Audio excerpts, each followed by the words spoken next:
there's a little bit of a double meaning in my title, Past, Present, and Future, because I'm going to talk a little bit about my students as well as our emphasis on the past, present, and future. So a little bit about past students. As basically, we use the past to understand the present. We use the present to interpret the past. And overall, we'd like to have a sustainable future for us and a diversity of life. And what I tend to do is my goal, and as many of you know, I have a fairly large group of students that we try to provide opportunities for individuals to develop as scientists whose interests are consistent with that vision. Let's see. There we go. We cross disciplinary lines. When I was an undergrad, as a sophomore, I took fundamentals of ecology from the Odom textbook and fell in love with ecology, and I went to graduate school and learned that oceanography was just ecology on steroids as far as I was concerned. And you know, I mean, I was just eating up what Gary had to say this morning and what Steve and everybody's talks today. I just love it because I just, you know, I'm a natural historian and I just love what we're doing, what all of us are doing. But and certainly over the last 40 years, I've had a really great time doing some of these things. I'm interested in carbonate production and carbonate depositional environments. If you were here for Al's talk this morning, some of that ancient stuff, the stuff that's down below us as well as the stuff that's being produced today. We use foraminifera as our model system for understanding a variety of things from algal symbiosis and calcification to the Reef Indicators Lab is based on we've been developing bioindicators that are now being used on the Great Barrier Reef, for example. And bioindicator protocols that are now being used on the Great Barrier Reef. And about once or twice a year, I write papers with international colleagues interpreting geologic history aspects of usually the Cenozoic. And so there was a discussion midweek about, you know, well, are our students doing interesting, you know, are they getting jobs or are they getting doing interesting things? Well, it's coming out as blue and green, but those no difference between those, I don't think. But the blue and greens are my former master's students who've gone on for PhDs. Some of them. This isn't a comprehensive list, but if you look at the top, Kelly Boomer Donnelly's over here at the NOAA Southeast Region office in Grants. Beth Cucky Burkhart's at the Bureau of Ocean Energy Management. I've got small business owners. I've got resource managers for the National Park Service. I've got quite a network of former master's students out there. So there are some really cool things that you can do with a master's degree. And if you look at this last line, and that's why I said the past, present, and future here, is that I think there are 5 graduate students here right now that are working on PhDs that with a variety of faculty actually. So, my former PhD students aren't doing badly either. They're doing some cool things too. But I just wanted to brag a little bit about my master's students since that's one of the questions that seems to come up.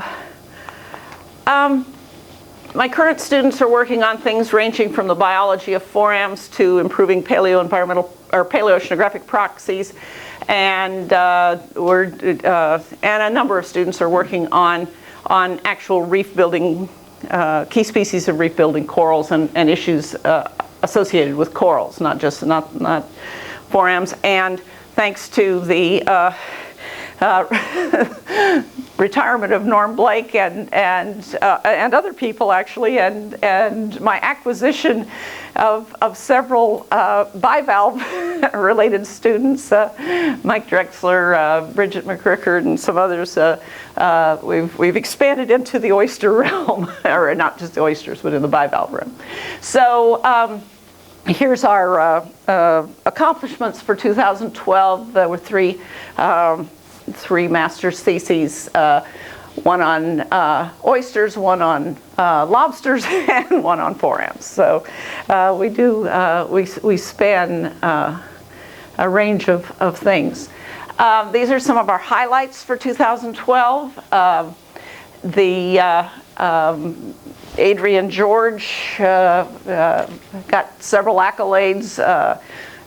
Mike Martinez was selected to be a micropaleontologist on IODP Expedition 340. Natasha won a Cushman Foundation Research Award. Elizabeth Brown, the Gold Ring Award, which is awarded to a outstanding young female paleontologist, and we have a variety of endowed fellowships. Oh, and I forgot, although Julie was listed on, no, Julie wasn't listed, she was listed in the former students, but Julie Galkowitz, who's a Naus Fellow, essentially she's at the end of her Naus Fellowship right now, won the one of the outstanding dissertation awards. I think there were 2 or 3 were given from all USF for last year. So we seem to do okay.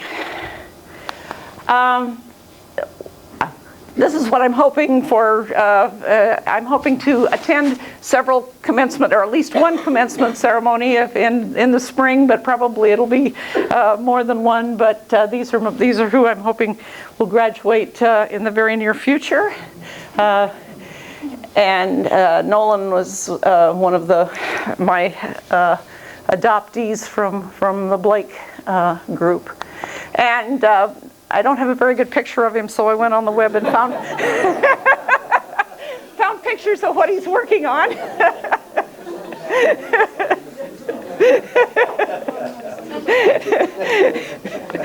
And how am I doing this? And Mike Martinez has promised me he's finishing up, but he's got to get finished because to get his full-fledged faculty position over here at USF St. Pete. But he's working on forams as bioindicators of heavy metals in estuaries in Puerto Rico, and he had some NOAA and Sea Grant funding to do those projects. And Paul Supernand is started in my lab and then got interested in pteropods and has kind of wandered around. I'm still his co-advisor. Ben Flower was his principal advisor for a while, and Jose took over as principal advisor, but Paul is still involved in my group as well.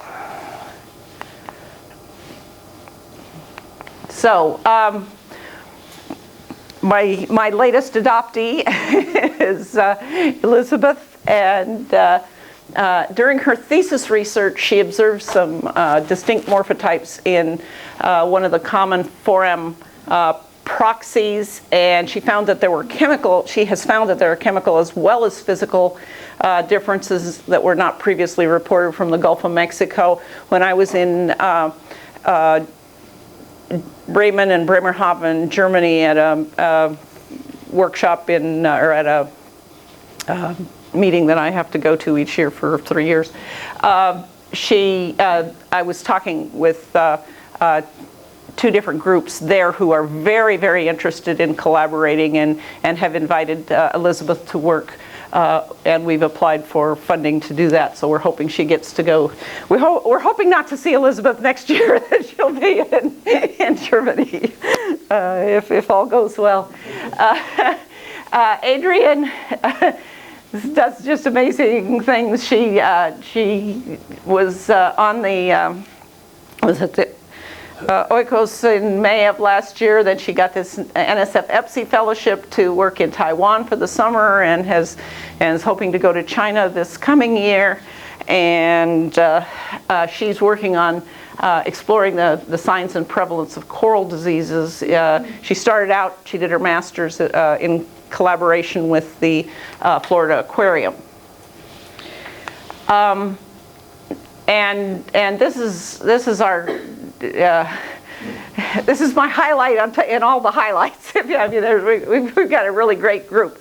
But Ben, during his master's thesis, looking at essentially, we were looking at how the ingredients of the Corexit influence forams, and he discovered that they go dormant or go into a diapause type state when exposed to kind of an intermediate level. You can kill them outright if you give them too much. If you don't give them quite enough, they don't do much, they don't pay too much attention, although they will eventually bleach more readily than, but if you give them kind of an intermediate amount, they just withdraw and go into a sort of a diapause. And this has not been previously reported. And if you think about forams as being, the kind of #1 proxy used in oceanography, especially in the geosciences, but really and there are only 10,000 or so extant species, as well as a million or so fossil species. It's to have discovered something like this is pretty amazing. So we're really excited about exploring this in his dissertation research. Natasha is doing some really cool things with photic stress in the diatom symbionts, and it's sort of ironic that the tool she's using is called a PAM fluorometer, but that's her baby there. she's carrying, and she's skipping through the water, I guess.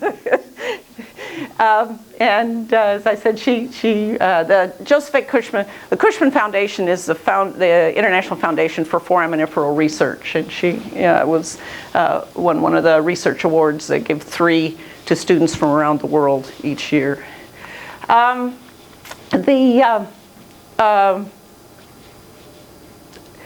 Libby Tyner has joined us as well. She was a Blake student. I was on her master's thesis committee, and she works full-time at SRI, interested in biofilms, and I've got her interested in how come the forams, when they start getting sick, start getting chewed upon by things, and when they're healthy, they look real pretty and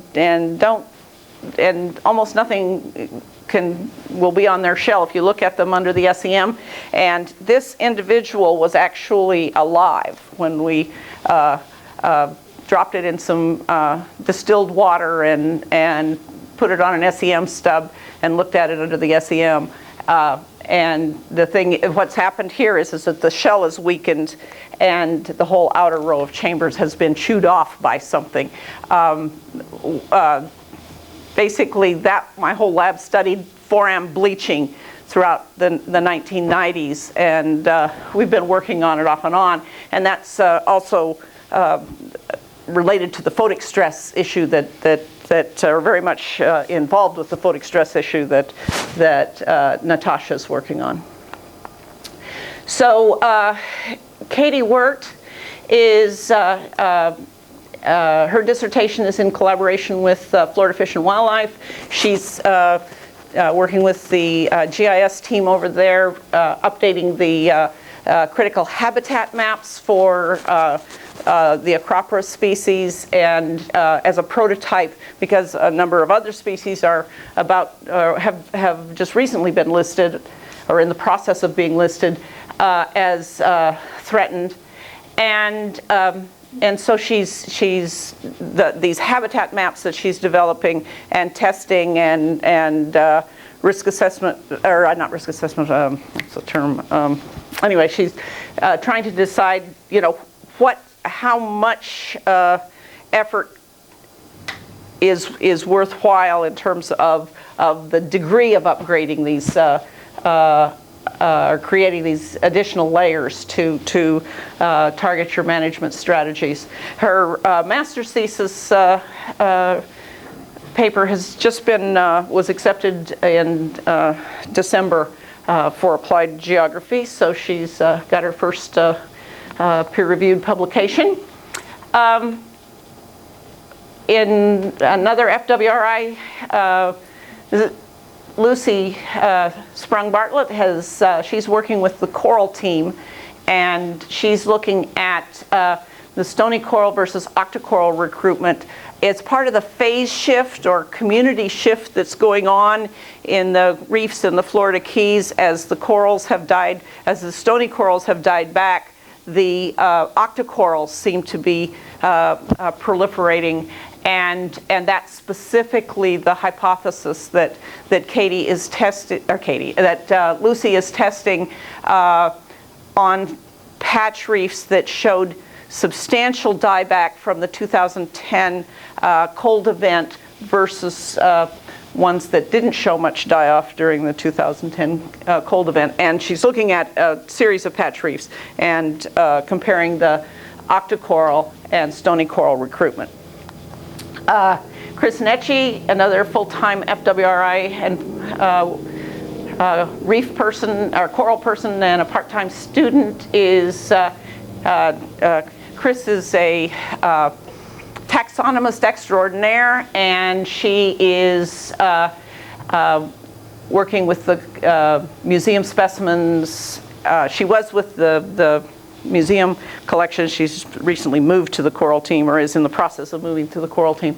And she wants to compare the historical records around Florida with the modern coral survey data to see if the coral die-offs can be are being manifested in or how they're being manifested in diversity losses.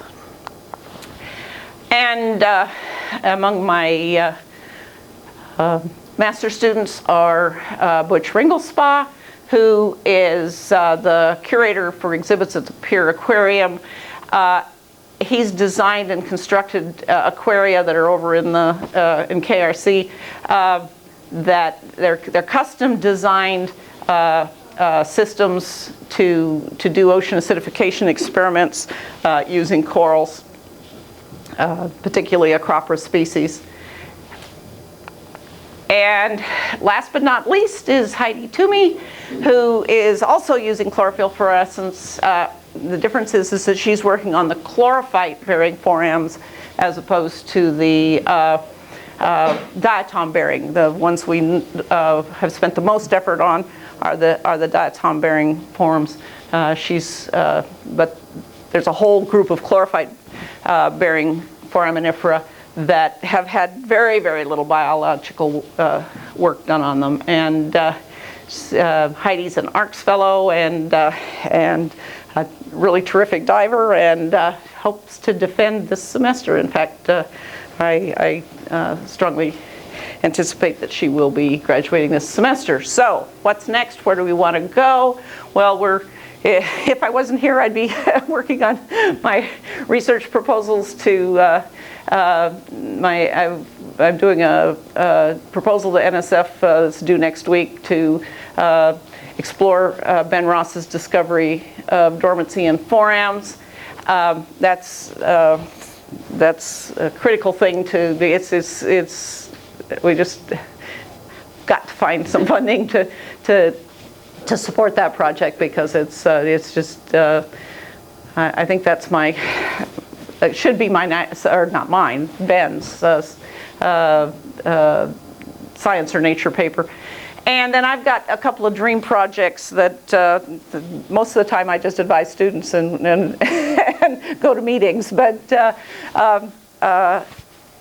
if I was going to dream about what I could do,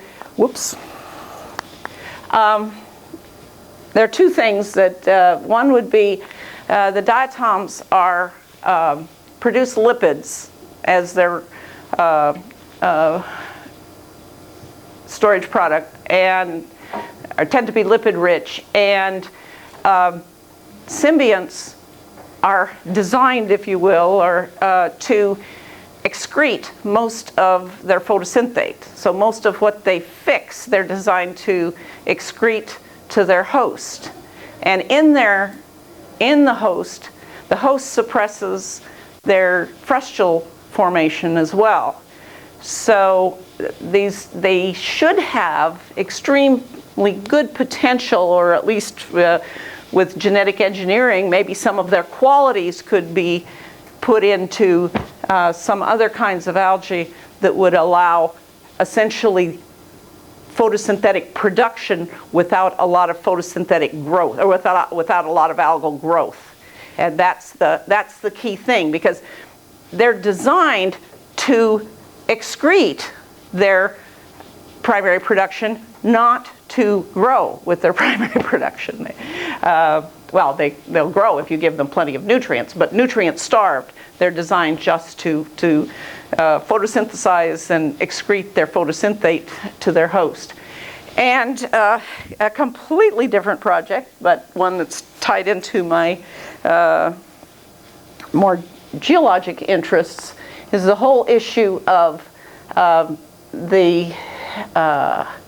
what we call the mesophotic and oligophotic systems that are right near the uppermost thermocline, nutricline, and with internal wave events, they can, this terrific food source, if you will, can flush right up onto these shelf margin kind of, we're talking again 60 to 90 or so meter deep systems that are in such clear water that the light penetrates that deep. Pulley Ridge is an example here on the West Florida shelf.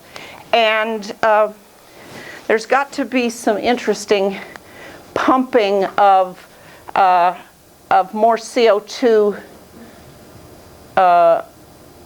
lower or more CO2 rich waters that are in the nutricline, or in the aphotic zone, or below the photic zone, that then when it's pumped into shallower water, that may account for submarine cementation that occurs, that oftentimes, at least especially in the fossil record, these shelf margin kinds of reefs tend to be absolutely full of submarine cementation. And so that's kind of, this is my dream for helping there be a future for all of us. And this one's my dream for how to bring all my interests in biology, geology, chemistry, and physical processes into understanding these because this is the environment that the larger forams, I didn't even mention that, but the larger benthic forams that are a lot of those limestones that Al Hine was talking about, that oil is found in, lived in exactly these kinds of environments from about 50 million years ago until about, well, they still live in those environments, but they were most prolific from about 50 or so million years ago to about 15 or so million years ago, and a lot of oil and gas comes out of rocks of that age that are foram limestones. Also, where they're not foram limestones, they are, if they're shallower, they're aquifers. And one of the major ones that we are all familiar with, because when we turn on the water fountain, is the Floridan aquifer, because it's foram. Forams are very, very abundant in the limestones that make up the Floridan aquifer. So anyway, you've got a little bit of an idea of what we all do and what I dream of, and that's where that's about all I have to say. So if anybody has any questions, I guess there's Dean Dixon. And I think I'm since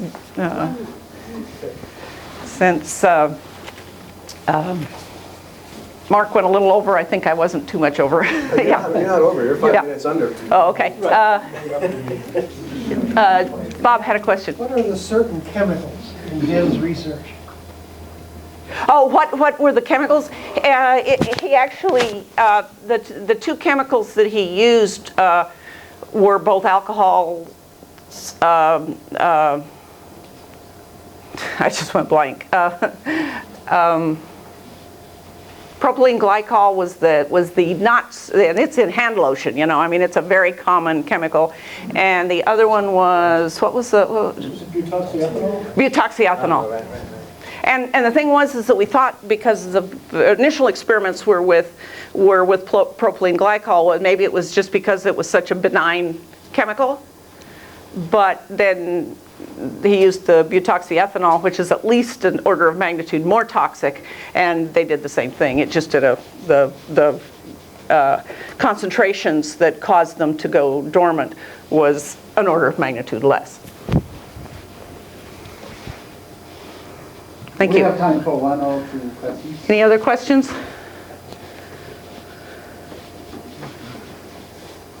No, let's. Did you take a special course in time management? Actually, I did years ago. You mean to have that many students?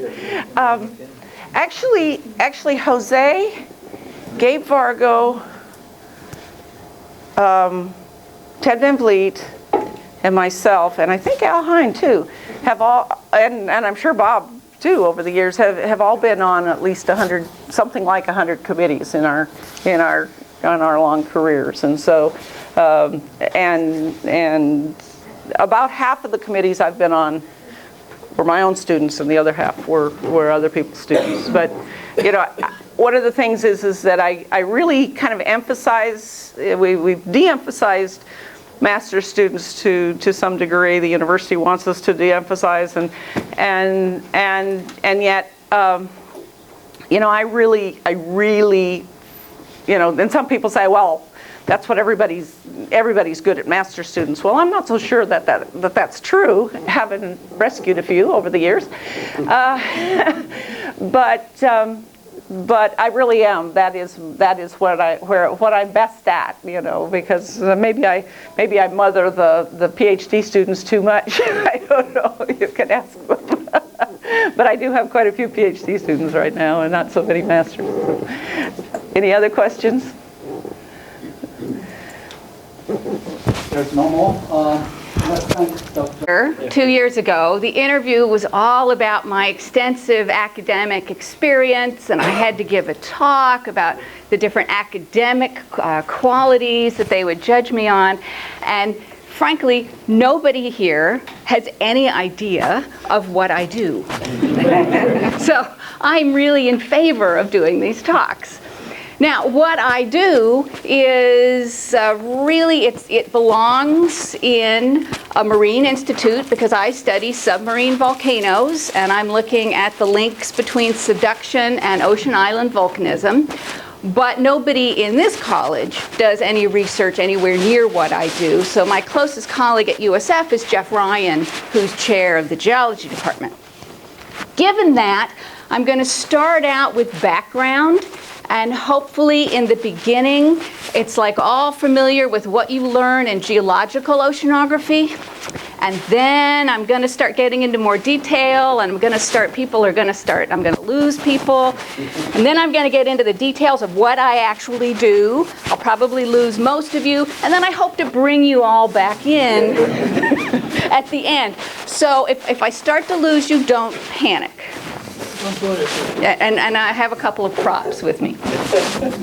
All right, so at most people, you're familiar with the water cycle, right? And when we talk about geochemical cycling, we're talking about reservoirs where the mass of your element of interest resides. We're talking about fractionations between reservoirs. the processes which cause those fractionations. So what's a fractionation? In stable isotopes, it's you're separating the light isotope from the heavy isotope for reasons of temperature or chemical reaction. If we're talking about radiogenic isotopes, we're talking about trace element partitioning, which pulls apart the parent and daughters. And then if you let those reservoirs age with time, if they are isolated, then you can get different geochemical signatures, develop a unique isotopic fingerprint or a unique stable isotopic fingerprint. So in the case of the water cycle on the surface of the Earth, our reservoirs are surface water, lakes, rivers, and ocean, and the atmosphere. One of the important processes which fractionates elements is evaporation and precipitation.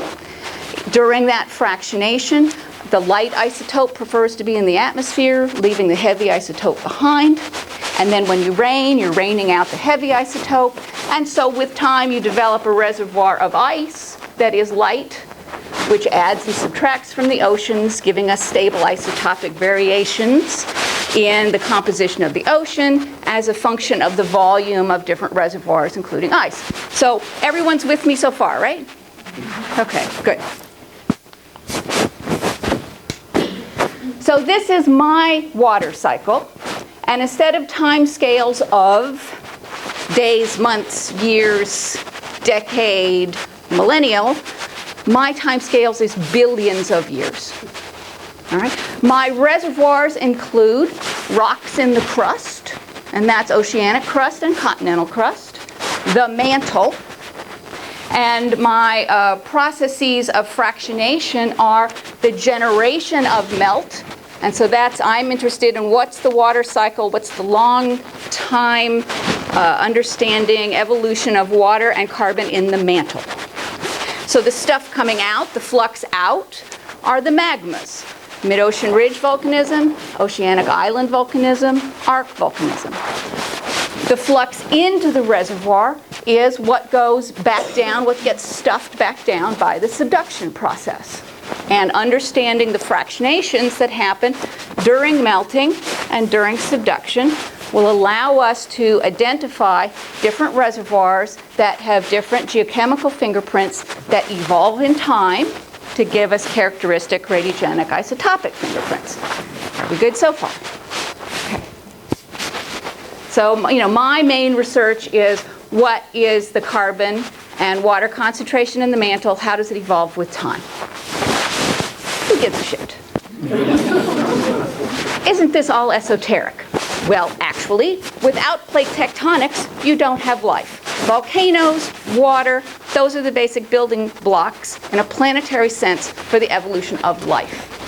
Without water in the mantle, things would be too viscous because add just a little bit of water, you greatly reduce the physical properties of the solid. So the viscosity decreases, electrical conductivity goes up, and so because you have water in the mantle, you can have plate tectonics, and so you can have life, and then you can have coral reefs and sediments and climates and everything else.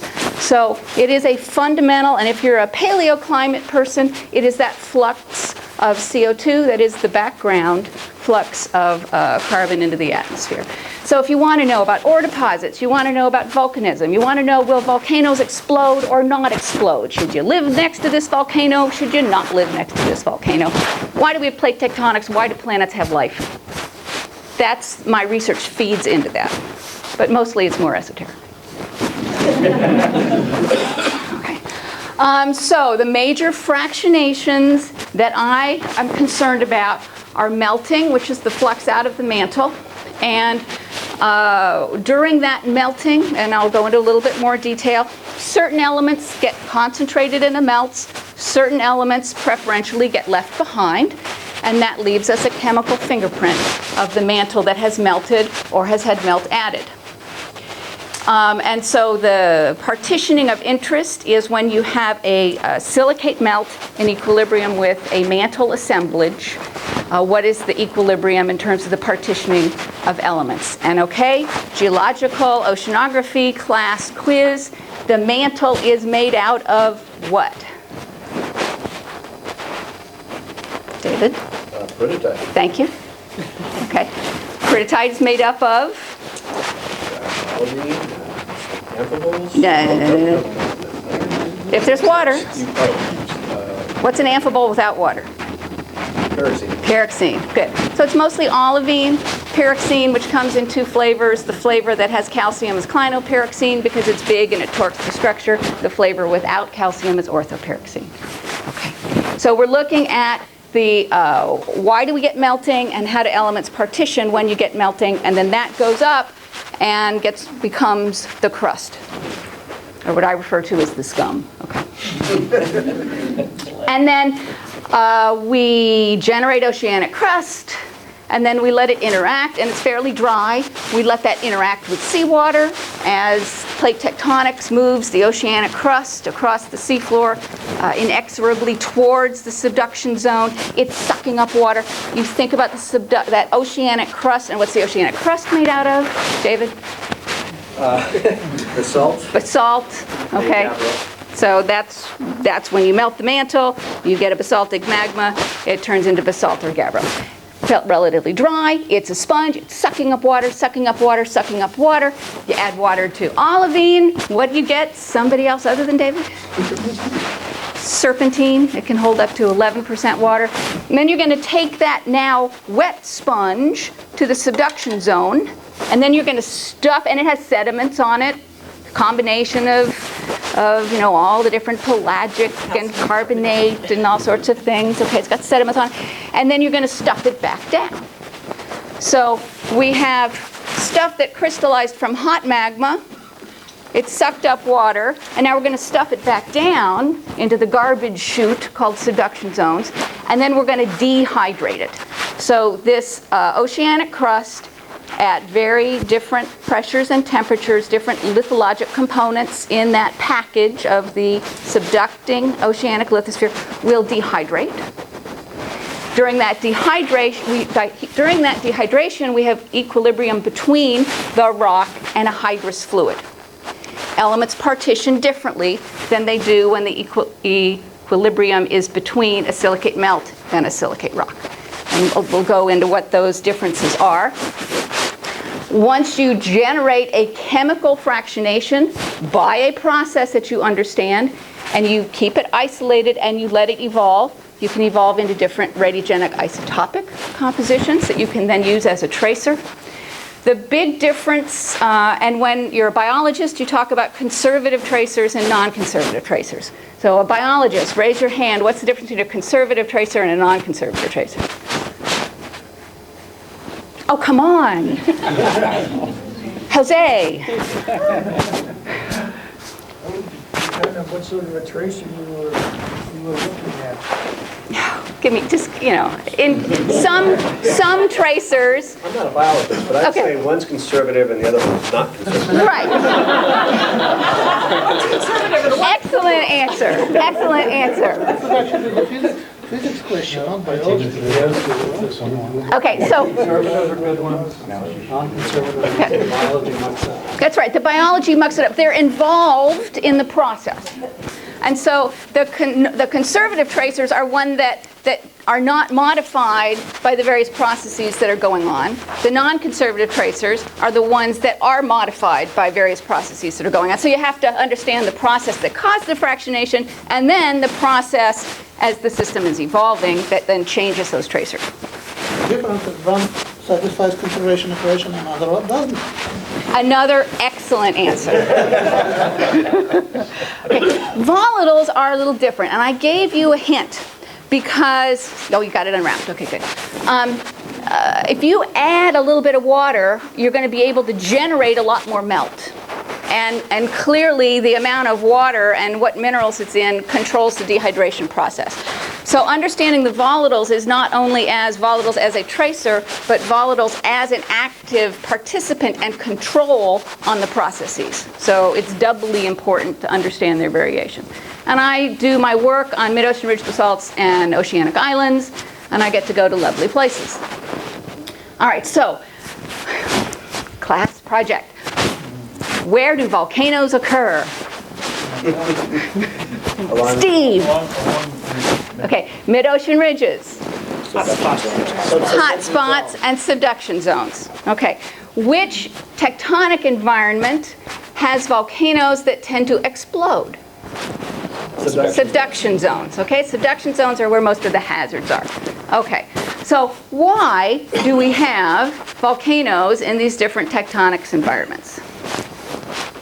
Okay, this to me is a basic end of the first year. You've had geological oceanography comps question.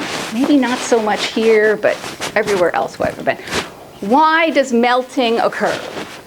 Okay, there's three ways you can get melting of the mantle. You can heat it up, you can raise it up, or you can add water. And so normally you think if you've got a solid, it's a solid, I want to melt it, what am I going to do? I'm going to put a torch under it, I'm going to heat it up, and it will melt. That does occur when you are initiating a new rift, and you've got mantle coming up and heating the lower continental lithospheric mantle. That's a way that the rock stayed there, the temperature changed, and you can get melting. The most common way to get melting, you can think about the melting, okay, the solidus. Now does this have a laser pointer? Is that, yeah, okay. So the solidus is the temperature at which melting begins. For most materials, if you squeeze it more, you have to add more heat to make it melt. There are two materials on the surface of the Earth that don't follow that rule. What are they? Water is the most important for us. It's why we can freeze the tops of lakes, and we still have life in our freshwater lakes. The other is menthol. So if you want to do experiments, you can do experiments with menthol. But water is a real exception. So for most materials in geology, oops. Okay, get this right, there we go. Here's the solidus. So this is pressure. So this is going down deeper in the earth. So pressure is increasing as we're going down. This is temperature. Temperature is increasing as we move to the right. This is the melting curve of the solidus for mantle materials, peridotite. And the more you squeeze it, the more heat you have to add to make it melt. And so let's do mid-ocean ridges and hotspots. During mantle convection, the mantle convects adiabatically. What's adiabatically? You're the physicist. Doesn't exchange heat. Doesn't exchange heat. So when we have our mantle convection, which is driving plate tectonics, the mantle, solid mantle is rising up. It's rising up quickly enough that it's not thermally equilibrating. And so you've got hot mantle rising up. Eventually, at some point... How quickly is it quicker? What are the times? Well, the mantle convection is occurring at the same rate as plate tectonics. And so that's centimeters per year, the rate your fingernails are growing. So at some point, this hot mantle is rising up. It intersects the solidus, and you get melting. Underneath mid-ocean ridges, that's typically 30 to 10 kilometers depth. Oceanic islands are coming from deeper, a little hotter. They start melting maybe about 100 kilometers depth. And so this is called adiabatic pressure release melting, adiabatic melting. And this is the main mechanism for getting melting to create new oceanic crust and oceanic islands. And so this is, you had a geotherm, you started rifting, you're heating it up, and so you shift the temperature over. And then this one is really important. Just add a little water, and when you add water, you greatly reduce the melting temperature. And so you can have a rock in the mantle wedge above a subduction zone. It's not at the melting temperature. You add water to it, and then it will melt. Okay? So you can raise it up, you can heat it up, or you can add water and change the melting temperature. Those are the three ways to get melt. When you melt, the things that control the partitioning of trace elements into mantle melts, or basaltic melts, are the ionic charge and the size. And so it's simply a function of these mantle minerals. Olivine and pyroxene have a fairly tight mineralogic structure, and they don't, there's a little bit of Dixon's rule of geochemistry. There's a little bit of everything and anything. But in the mantle, when you melt it, if you are large or you are highly charged, you would prefer to be in a more relaxed environment of a silicate melt. And so those elements that, when given a choice, would rather be in the easy chair than the tightly constricted chair, those elements are called incompatible. They are incompatible with mantle mineral structure. Those elements that are quite happy sitting in these tightly constrained chairs are called compatible elements. So when you melt the mantle, the incompatible elements go off in the melt, the compatible elements stay behind, and that's a chemical fractionation. And so that's why we get, and you form the oceanic crust, and then eventually it turns into continental crust, and that's why the continental crust has higher concentrations of our heat-producing elements like uranium and lead and thorium. And so when you're talking about eroding off of continental crusts, and then it turns into sediments, all these things, it's a different reservoir, because a long time ago we created the crust. It was concentrated in incompatible elements, and those are the things that then you are reflected in the sediments. So incompatible and compatible. If you ever have to suffer through a talk in a session at AGU that I would be in, you are expected, if you are an igneous petrologist, you know every element, you know the periodic table, you know its distribution coefficient, how it partitions between minerals and melts, and you know the various ratios. So if two elements have the same distribution coefficient, then they are not fractionated by the melting process. So that ratio should be a canonical ratio. It won't change with this fractionation process. If they have greatly different distribution coefficients, the way they partition, then you can see changes in very different ratios in the melt crust versus the residual mantle left behind. You still with me? Okay. Mostly. I've lost a few. Okay. But so it's very annoying when you go to a talk in one of my sessions, because you are expected to know every element, every ratio has a meaning, and nobody explains it anymore. So here's an example. So here's our mantle. We formed a melt. That melt is going to go up and form the crust. Here's a sequence of elements. We love the rare earth elements. I won't go into details as to why. But this is more incompatible. This is more compatible. And so the mantle left behind after melt extraction is depleted in incompatible elements. That's the chemical fingerprint of depleted mantle, which is now melting to give us mid-ocean ridge basalt. The continental crust is complementary in its trace element patterns. It is enriched in incompatible elements, depleted in compatible elements. When we look at elements that will be important in radiogenic isotopic fingerprint evolution, the parent in rubidium strontium, the parent prefers the crust, the daughter prefers the mantle. In neodymium samarium, it's reversed. Neodymium prefers the mantle, samarium prefers the crust. And so that leads us to characteristic isotopic evolution for these different reservoirs created through the process of mantle melting. And then this just shows various patterns for incompatible element enriched continental crust, incompatible element depleted mid-ocean ridge basalt, which is derived from a second melting of a previously depleted mantle. You're getting my igneous petrology course all in one 15-minute interval.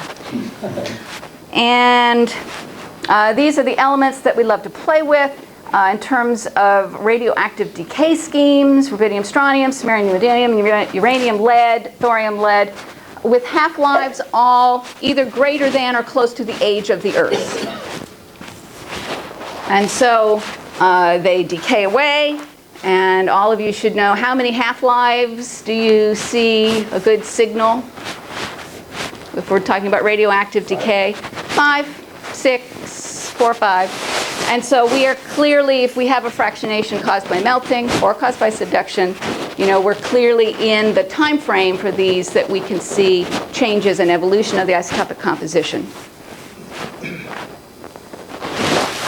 And here we have the same thing. And so because we have